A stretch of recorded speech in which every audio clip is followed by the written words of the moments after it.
Merci de remplir nos cœurs par ton Saint-Esprit. On sait que c'est ton Esprit qui nous convainc de justice, ta justice, de péché, ça c'est le nôtre, et de jugement qui a été transformé par le jugement qui est tombé sur Christ. Bénis ton peuple ce matin et que mes mots puissent résonner couverts et conduits par ton Esprit, Jésus. Amen. Et donc je vous associe à la difficulté de ça, ce sont les pensées, et ça, ce sont les versets. Donc après, il n'y a plus qu'à voir comment on les emboîte. La pensée que j'avais, c'est l'édifice, c'est il y a plusieurs Dieu construit, je vous l'ai dit déjà avant de commencer. Et cette semaine, j'avais fait une dévotion qui parlait du temple, de la construction. Vous savez, souvent les mots dans la Bible, vous avez les pierres, le roc, le rocher, montagne, vous voyez, des choses. Quand le temple a été construit, on va plutôt penser à nos vies. Nos vies, aujourd'hui, là, votre vie, elle a été construite d'une manière. Vous savez très bien, moi c'est pareil, il y a des choses bien, des choses moins bien, des choses pas bien. Et bien et pas bien, ça vient de mon héritage, enfin, l'éducation, la vie, les mauvais choix ou les bons choix, un bon enseignement, une bonne famille, on a de la chance d'être tombé dans un bon endroit. Donc en fait, c'est nos vies. Et voilà, ça boite ou pas, comme vous voulez, c'est comme on peut. C'est la vie. Et ça, Dieu, vous savez, quand il nous regarde, il ne commence pas l'analyse en disant « Oula, il y a du taf là.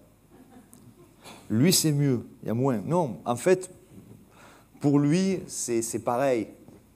Alors bien sûr, c'est nous qui souvent subissons, par les aléas de la vie ou nos mauvais choix, les conséquences de tout ça. Mais la pensée, c'est ça. Imaginez, pas imaginer, quand Dieu arrive dans la vie de quelqu'un, il y a quelque chose qui est construit là. Et la pensée que j'avais cette semaine, c'est que Dieu va déconstruire. Dieu va déconstruire. Et essayez de voir le temple, par exemple, vous voyez ces gros blocs de pierre là? En fait, Dieu va démonter ça. C'est toi. C'est toi. Il va le démonter. Il va enlever pierre par pierre. Alors, c'est rarement à la dynamite, hein, je vous le dis, c'est fait à la carte avec chacun. Il sait exactement comment s'y prendre. Alors, vous avez des pierres quand elles sont enlevées, c'est tellement agréable. C'est le poids qui s'enlève. Moi, quand je me suis tourné vers Dieu, j'étais dans un état que quand il est arrivé, quand j'ai dit « Seigneur, viens dans ma vie, au secours », les premières choses qui ont été enlevées, ça a été... Vous voyez ça? Par contre, il y a d'autres pierres qui sont enlevées plus tard, je ne sais pas quand, et ceux-là, on n'aime pas ça. Voilà. Mais c'est important qu'elles soient enlevées, qu'elles soient retravaillées, parce que ce qui est extraordinaire avec Dieu, et c'est là que ne laissez pas les mensonges des fois des gens qui vont dire « Ah, lavage de cerveau, machin, tout ça ». Non, Dieu, il t'a pensé comme tu es, et ces pierres qu'il enlève, il va faire ce qu'il faut faire avec ces pierres, les retailler, faire le travail qu'il faut, et il va les replacer. Mais à part que la construction qu'il va faire après, ça ne va plus être la même. Vous démontez, c'est toi qui es démonté. Et puis Dieu remonte parce qu'il reprend ce qu'il avait prévu parce que c'est toi. Et vous savez, Dieu ne change pas les gens. Il y a quelque chose qui arrive, il y a Christ qui arrive dans la vie des gens et qui transforme les personnes. Mais c'est toi. C'est toi. Moi, je sais quand Dieu est arrivé dans ma vie, et maintenant ça fait 30 ans, en fait, j'ai envie de vous dire, j'ai énormément changé, mais en fait, je n'ai pas changé. C'est toujours moi. Vous voyez ? Je ne suis pas devenu une marionnette, vous voyez, possédée par un esprit bon, vous voyez, mais qui m'amène là où je ne veux pas aller. Non, je vais toujours où je veux. Je vais toujours où je veux, je fais toujours des choix, pas toujours parfaits, Mais il y a autre chose qui est arrivée, c'est-à-dire que Dieu façonne, Dieu bâtit son Église, et je suis une des pierres placées, et que Dieu place aussi. Et vous êtes... Donc ça, le point premier que je voudrais donner, puis je vous donner des versets, c'est que tu sers à quelque chose. Et là, il y a quelque chose à démonter dans nos vies, parce qu'évidemment... soit on est, selon de comment on a été construit. Et oubliez, si vous avez fait des erreurs, vous en avez fait. Et d'où l'histoire du pardon, parce que des fois c'est la faute aux parents, il y a eu un divorce, il y a eu des problèmes, on m'a abandonné, il y a eu divorce, il y a eu souffrance, il y a eu mort, il y a eu... Voilà, tout ça, on ne va pas l'oublier. Mais en fait, ça n'empêche pas Dieu d'agir là-dedans. C'est-à-dire que quand il va toucher cette pierre à un moment donné, la pierre, je ne sais pas, divorce, souffrance, blessure, erreur, j'ai fait des erreurs, tu vas la prendre, non, touche pas ça. Alors des fois, Dieu touche ça qu'au bout de 6 mois, 1 an, 2 ans, 5 ans. Je connais des croyants que je sais, même dans cette église, hein, qui marchent avec Dieu depuis 10 ans, et au bout de 10 ans, il se passe un truc, tu te dis, qu'est-ce qui se passe? Eh bien, en fait, dans le calendrier de Dieu, je ne sais pas exactement comment ça marche, mais c'est là que Dieu a attendu. Il a fallu qu'il attende ce temps. J'ignore pourquoi, lui le sait. Peut-être que la personne résistait, je ne sais pas, ça ne me regarde pas. Ce n'est pas ma vie, c'est Dieu et la vie de la personne qui est importante. Et là, au bout de 10 ans, Dieu dit, maintenant, on va toucher cette pierre. Et là, c'est... Parce qu'en plus, il y a le... Ah, mais ça fait 10 ans que je suis croyant, hein, j'ai fait l'institut biblique, je vais à l'église et tout. Qu'est-ce qui se passe? Qu'est-ce que j'ai fait? Qu'est-ce que je n'ai pas fait? Non, c'est juste Dieu qui maintenant va prendre cette pierre, qui est la chose que tu ne voulais pas. Parce que toi, tu étais juste content que Dieu t'enlève tous les trucs, te bénisse, te donne un travail, te donne une vie. Et oui, mais le problème, c'est que l'édifice, il ne tiendra pas bien. Donc, c'est tu sers à quelque chose. Tu es utile, parce que Dieu a prévu que tu sois utile. Voyez? C'est-à-dire que si tu ne permets pas, parce que Dieu viole personne, hein, voyez? Dieu n'arrive pas avec l'épée pour te trancher la tête, pour que tu te convertisses. Ça n'existe pas. Dieu est venu mourir à la croix. Donc, vous voyez, on est loin de tous ces trucs-là. Mais si tu ne laisses pas faire ça, vous savez quoi? Moi et toi, autre, il va manquer quelque chose dans la construction. Il va manquer toi. Alors, ça continuera d'avancer, hein. Tu sers à quelque chose. Et ce quelque chose, c'est plus que l'épouse que tu es, ou le mari que tu es, ou la mère, ou le père, ou l'ami, ou le frère dans l'Église. C'est plus que ça. C'est utile à Dieu. Utile à Dieu.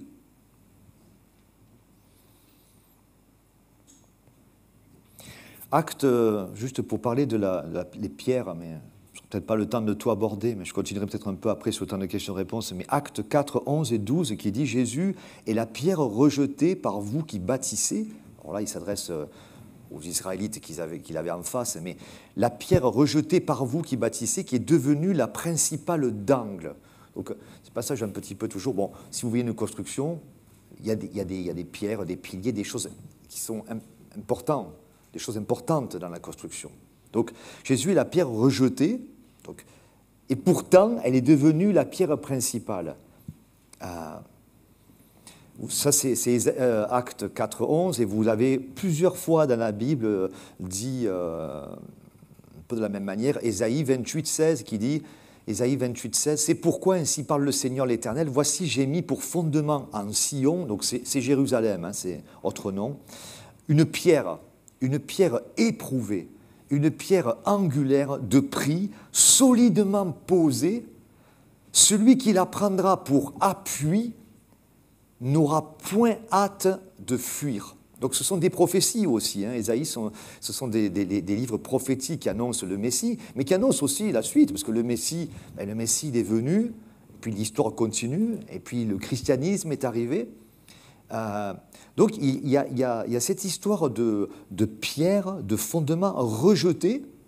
Alors on pourrait dire, quand je lis ça, vous avez aussi 1 Pierre 2, verset 4 et suivant. « Approchez-vous de lui, pierre vivante, rejetée par les hommes, mais choisie et précieuse devant Dieu. » Alors là, c'est Pierre qui parle. Là, on est sûr maintenant que ça ne s'adresse plus qu'à des Juifs. Ça s'adresse à l'Église. Pierre vivante, rejetée par les hommes, mais choisie et précieuse devant Dieu, et vous-même, comme des pierres vivantes, édifiez-vous pour former une maison spirituelle, un saint sacerdoce, un service, afin d'offrir des victimes spirituelles agréables à Dieu par Jésus-Christ. Et c'est juste intéressant de penser à... Parce que quand on lit ça, même le premier, là, Jésus est la pierre rejetée pour vous qui bâtissez, qui est devenue la principale de l'angle. On va dire, bon, mais ça, c'est pas moi, c'est Jésus-Christ. En es-tu si sûr que ce n'est pas toi? Parce que qu'est-ce qui se passe quand nous devenons une nouvelle création? L'Esprit de Dieu vient faire résidence dans le croyant qui a accepté l'œuvre accomplie. C'est ça qui se passe. Si quelqu'un est en Christ, donc Christ bâtit son Église, Christ est rejeté, mais il devient la pierre principale, celle qui est d'angle, qui construit l'édifice, et tu y es là-dedans. Si vous êtes en Christ, Christ est en vous, vous en Christ, vous êtes devenus un, et donc vous devenez, je deviens, avec lui, une pierre importante dans l'édifice. Je ne suis pas n'importe qui. Et c'est pas, on ne va pas s'enfler d'orgueil avec ça. Voyez, parce que ce sont quand même, nous sommes aussi... Vous voyez, nous avons les deux côtés avec Jésus-Christ. C'est-à-dire qu'on a un côté élevé, vraiment élevé, et il y a un côté aussi abaissé. C'est-à-dire, pour être élevé, il faut être abaissé. Pour être le premier, il faut être le dernier. Si tu es le dernier, tu vas être le premier. Si tu es abaissé, tu seras élevé. C'est un principe, c'est la croix.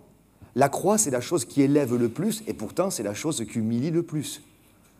La croix, c'est un scandale. C'est un scandale, c'est une histoire de fou. Comment ça? Je ne fais pas ce que je veux, c'est quoi? Non. Si tu veux être... la croix, c'est le rejet. Le rejet est déjà de toi. D'accepter que Dieu puisse toucher cette pierre, ça va être délicat. Alors en plus, ce qui est extraordinaire, c'est que ça se passe dans le secret. Vous savez, il y a ce passage-là, je l'ai noté, en 1 Roi 6, 7, ils vont construire le temple, mais Salomon, qui dirigeait la construction, le roi, ne permettait pas que les pierres soient taillées à l'endroit où on les assemblait. Donc dans les carrières, il cassait les rochers, il les façonnait, et après on les amenait, et tout se passait, l'assemblage se passait dans le silence. Et ça, c'est intéressant, hein, parce que quand Dieu nous façonne, nous travaille, nous éprouve, nous approuve, j'aime bien les mots là, éprouver, approuver. Dieu t'éprouve, mais t'approuve en même temps.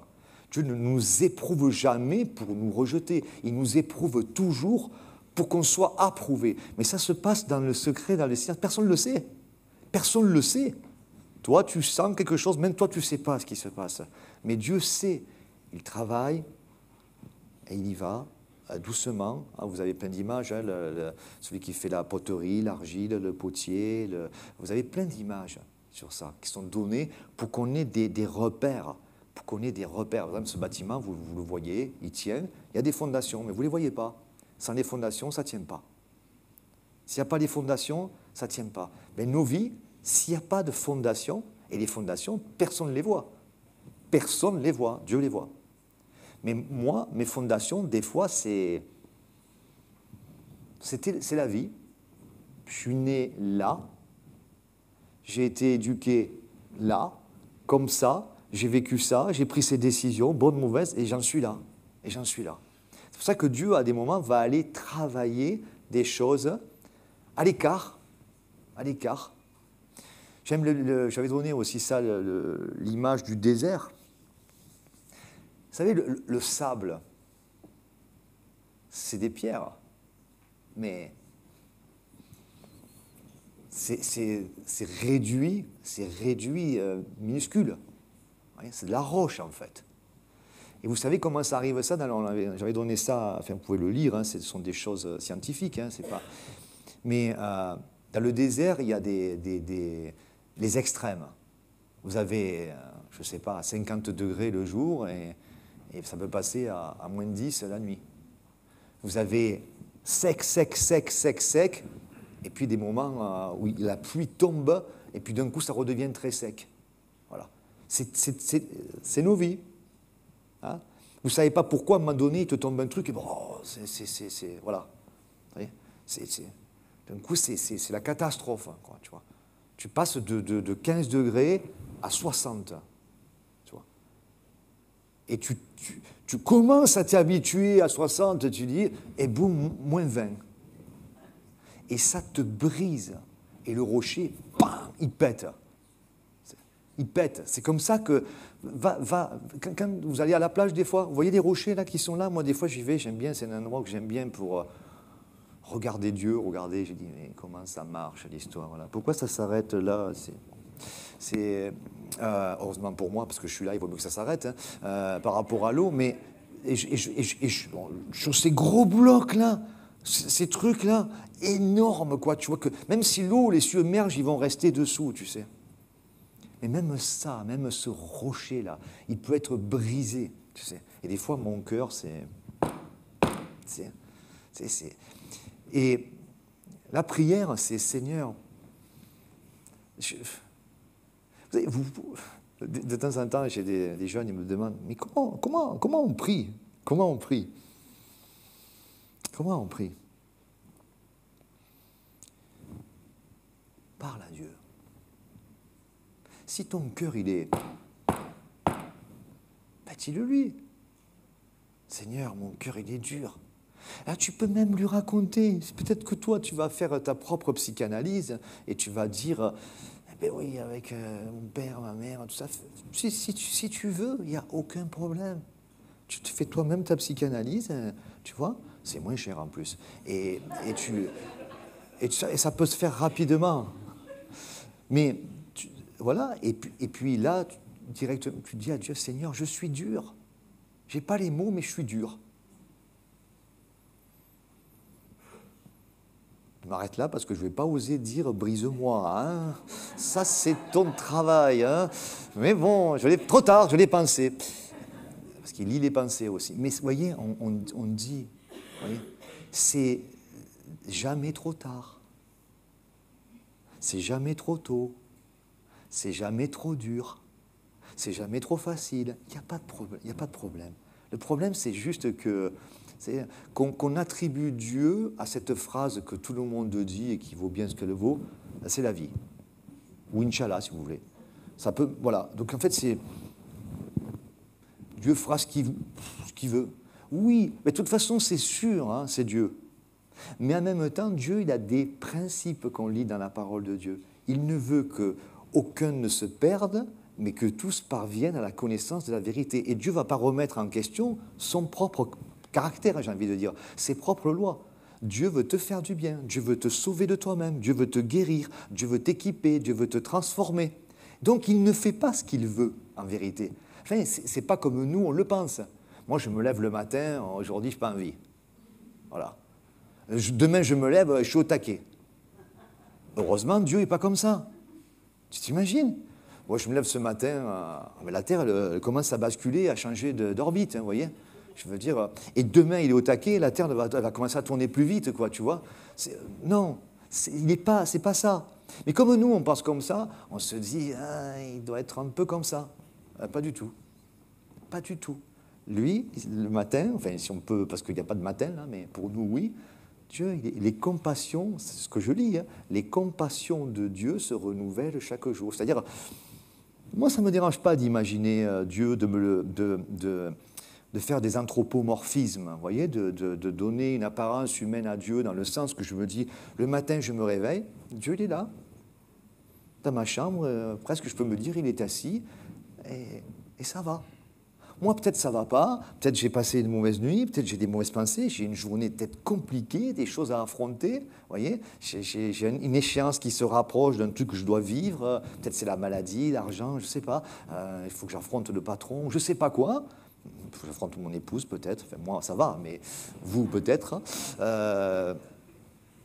Non, là c'est plutôt, elle doit m'affronter encore un jour. Mais,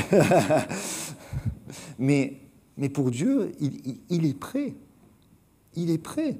Tu sais, c'est presque, moi je l'imagine, alors on fait quoi aujourd'hui? On fait quoi? C'est presque Dieu, il me dit, on fait quoi? Je dis, je sais pas, toi tu sais pas? On va prier alors. On va prier, j'aimerais faire ce que tu veux et tu vois, j'aimerais être sensible parce que je vais dérouler dans ma journée des choses. Et il y a toujours dans les passages bibliques, vous avez toujours les pierres, je vais vous en donner deux, je terminerai avec ça. Les pierres sont toujours là, c'est toujours le roc, le rocher, d'une manière ou d'une autre, vous savez. Soit on va résister à ça, et il le dit dans ces passages, hein, c'est-à-dire que cette pierre-là qui a été rejetée, c'est devenu la pierre principale, et puis bam, on s'y prend dedans. Parce que Dieu t'aime trop pour te laisser. Dieu t'aime trop pour te laisser. Voilà. Alors bien sûr, quand on résiste, en fait, il ne peut pas se renier. C'est-à-dire que dans le sens qu'il t'aime.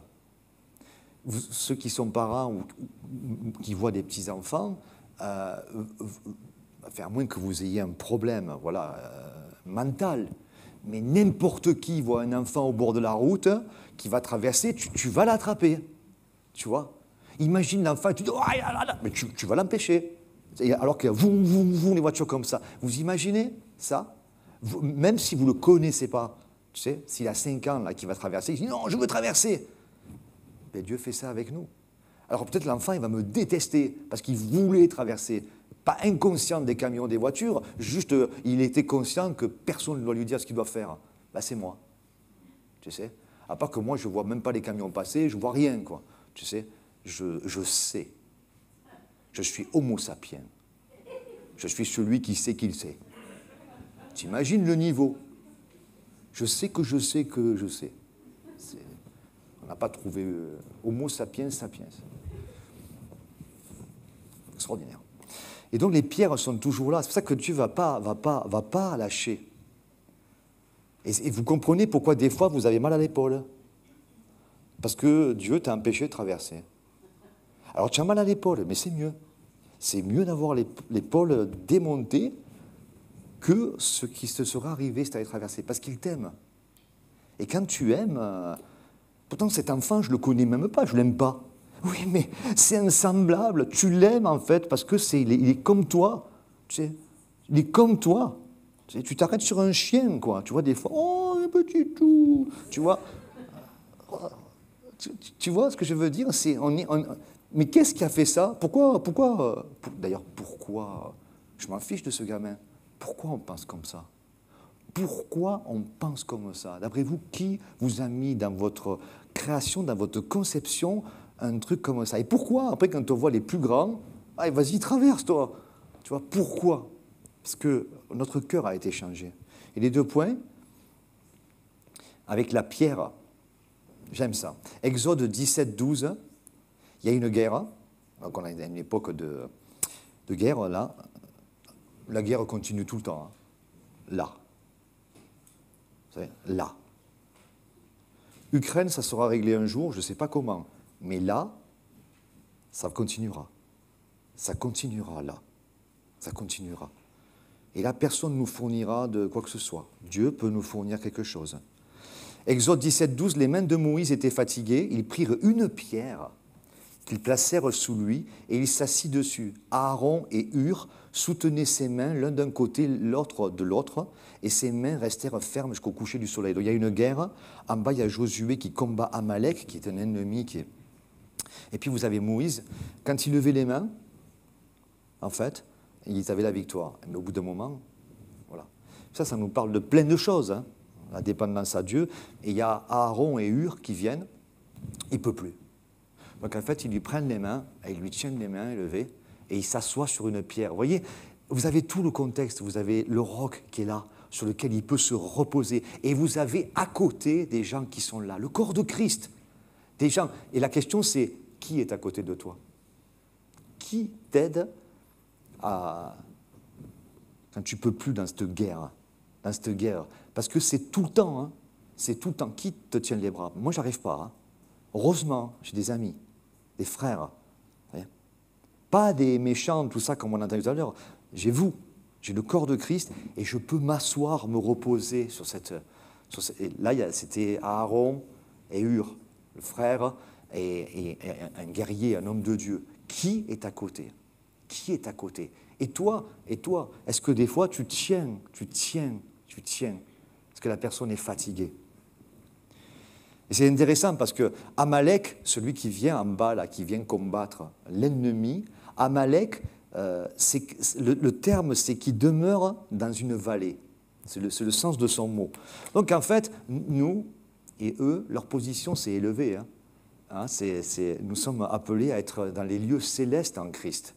Mais notre ennemi, il veut que tu demeures dans la vallée, en bas, tu sais, en bas, tu sais, tu baisses la tête, tu restes en bas, tu ne t'élèves pas, tu ne sers à rien, tu n'es pas utile.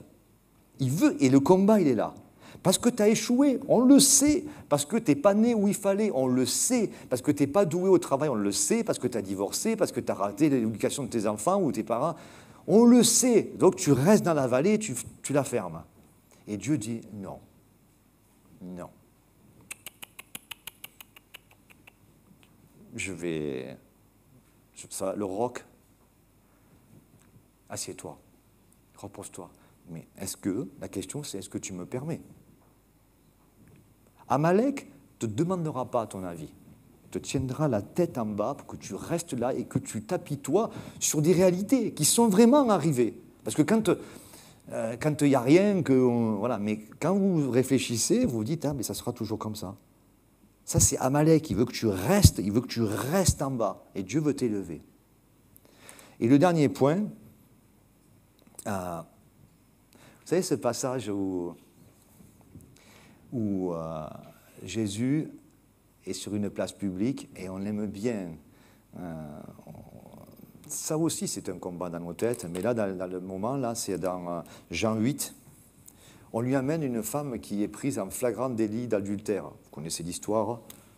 Donc on a trouvé une femme dans un lit d'un autre. C'est pas, oui, je veux dire, c'est une autre époque. Hein.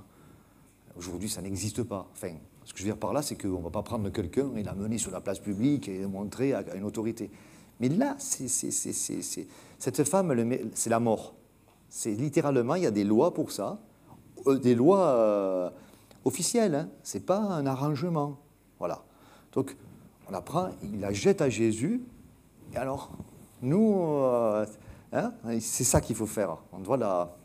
Vous connaissez l'histoire. Et Jésus va libérer cette femme, et on sait qu'il va remettre tout le monde en question à ce moment-là. Et je n'avais pas vu, en fait, comme ils continuaient à l'interroger. Celui-là, je ne l'avais pas vu depuis longtemps. C'est-à-dire que la femme, elle est jetée. Alors, j'imagine dans quel état elle est. Il y a tous les hommes qui sont là. Et Jésus, il est là. Lui, vous savez, il dessine. Il est ailleurs, lui. Il est ailleurs que la pensée de tout le monde. Il est même ailleurs que sa pensée à elle. Il est ailleurs de la pensée de eux, il est ailleurs de la pensée... Lui, il a sa pensée. La pensée de Dieu. Quelle est la pensée de Dieu? C'est pour ça que la chose s'installe à un moment donné. Et on la met là.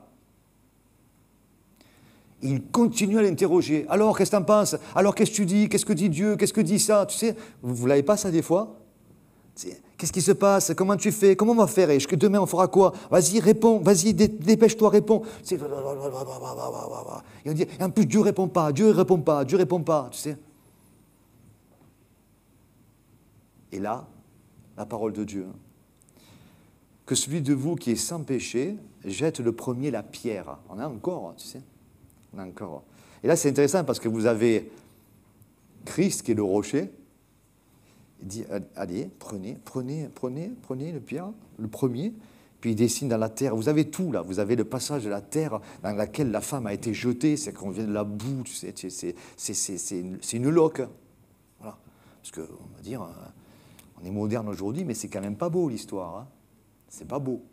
Tu sais, ça veut dire qu'elle était peut-être mariée avec quelqu'un, ou le gars, il était marié avec quelqu'un d'autre, et on se retrouve. Vous voyez, c'est sale, quoi. C'est pas humble. Aujourd'hui, c'est bon. Mais ça fait rien. Même aujourd'hui, une situation comme ça, elle arrive sans qu'on mette sur la place publique, il y a du dégât. Et ça arrive. Et ça arrive tout le temps. Tout le temps. Il y a du dégât. Ah. L'avortement, tranquille, il y a du dégât. Allez voir n'importe quelle personne qui a dû avorter, je ne pense pas qu'elle danse la samba, vous voyez ce que je veux dire?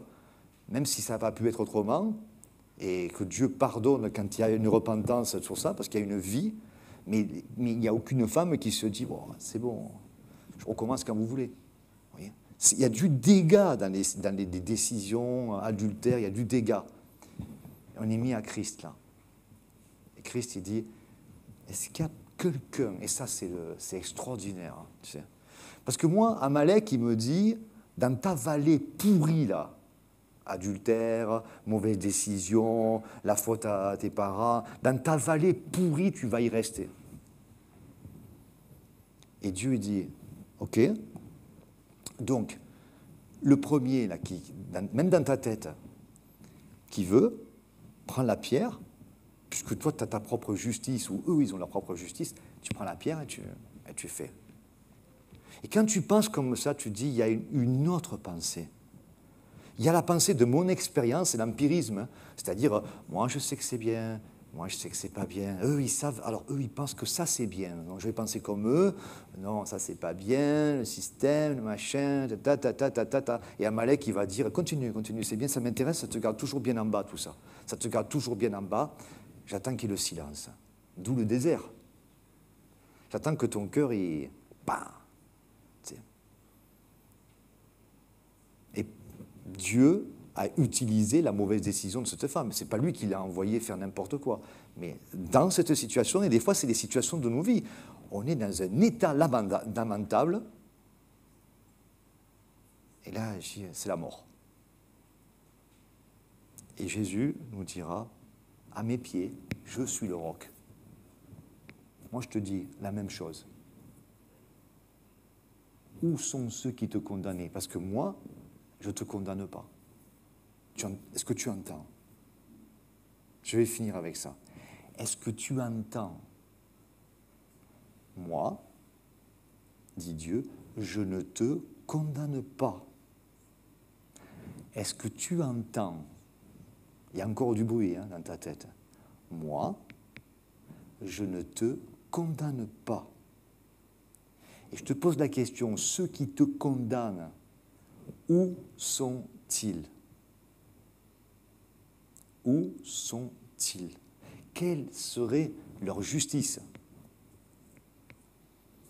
Toi, je ne te condamne pas, mais eux, ils n'ont même pas osé se tenir devant moi et rester. Va et ne pêche plus. Il ne nous dit pas, et continue. Eh bien, mais comment elle a pu vivre, cette femme, après? Mais quand tu te retrouves brisé comme ça, humilié, exposé, et que le Dieu des dieux, le Seigneur des seigneurs, celui qui t'aime, qui t'a conçu, qui dit que c'est toi, cette femme, c'était elle. Dieu a sorti la pierre là qui la détruisait et il lui dit, où sont-ils? Et là, il remet quelque chose. Et ça, c'est la capacité que Dieu va lui donner de ne plus pécher. C'est la capacité nouvelle que Dieu va lui donner de ne plus pécher. Vous voyez, ce n'est pas un effort de ne plus pécher, c'est une position. C'est une position. Naturellement, vous avez devant vous un pécheur. Je vais les partager, sauvé par grâce. Mais devant vous, vous avez quelqu'un, je suis sans péché, moi. Quel orgueil! Je suis sans péché. Ah bon? Tu es un ange? Non, non. Parce que Christ, la pierre angulaire, tient ma vie. Et du coup, quand je tombe, peu importe comment, quel degré, Christ est mort pour ça. Est-ce que tu entends? Je ne te condamne pas. N'écoutez pas Georges, hein. Écoutez Dieu. Je ne te condamne pas parce que j'ai condamné celui qui a pris ta place. S'ils avaient jeté les pierres, Christ était à côté d'elle et il prenait les pierres. Elle était juste là. S'ils avaient jeté les pierres, il prenait les pierres. Et il a pris les pierres. Pour qu'elle ne les prenne pas. Est-ce que tu entends? Je ne te condamne pas. C'est ça le message ce matin. Je sais que c'est pour certains. Je ne te condamne pas. Va, ne pêche plus. Je vais remplacer petit à petit ces éléments. Et tu seras utile. Utile. Utile. Utile. Est-ce que tu entends? Utile. Utile. Est-ce que tu entends? Est-ce que tu entends? Je ne te condamne pas. Utile. Utile. Pas Amalek, pas les vallées. En haut, forteresse, roc, rocher, habitation de Dieu, le temple, c'est toi. Amen. Que Dieu vous bénisse dans ce dimanche. Amen.